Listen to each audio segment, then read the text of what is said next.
يسعد صباحكم وكل أوقاتكم. معكم تيتا مي.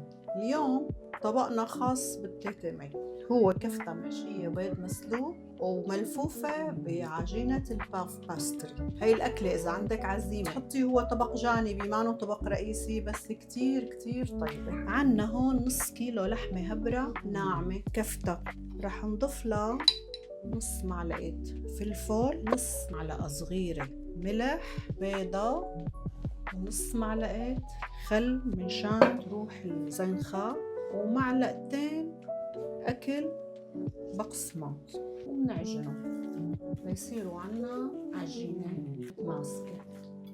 وبس خلصناها عجن، اختلطت المكونات. عنا فستق حلبي حب، هاي طبعا اختياري بس بتعطي منظر كتير حلو.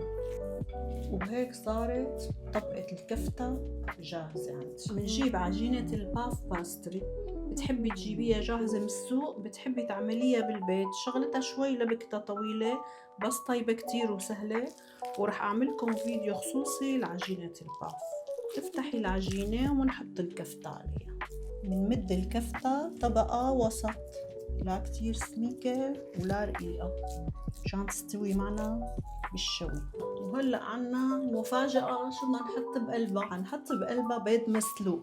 نحتاج بيض مسلوق على قد طول العجينة، 4 5 6 حسب ما انك عاملة العجينة. قص من راسها مشان ما يضل فراغات بيناتهم. وهيك صارت تمام. هلا بدنا نلفها رول. هاي العجينة تغري بالسيخ لأنه فيها زبدة كتير فتلزق على الورقة. وهيك صار عنا الرول جاهز، ما منسكره من الأطراف كله مشان تستوي اللحمة يلي بقلبه. وهلا بنحط معلقة حليب ورشة نسكافيه وبندهن السطح تعطيها لون.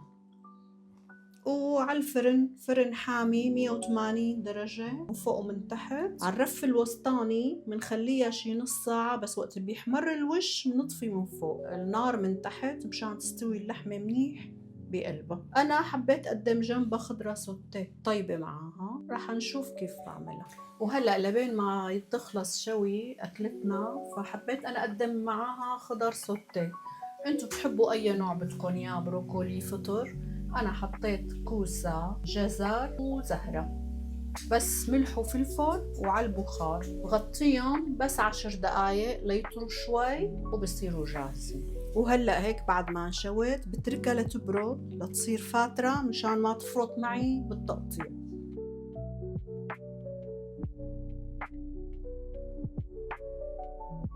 وهيك صار طبقنا جاهز. شوفولي على هالمنظر، ولسه الطعم أطيب. إن شاء الله ألف صحة وهنا.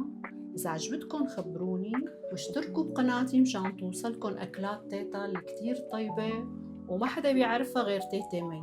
ألف صحة وهنا.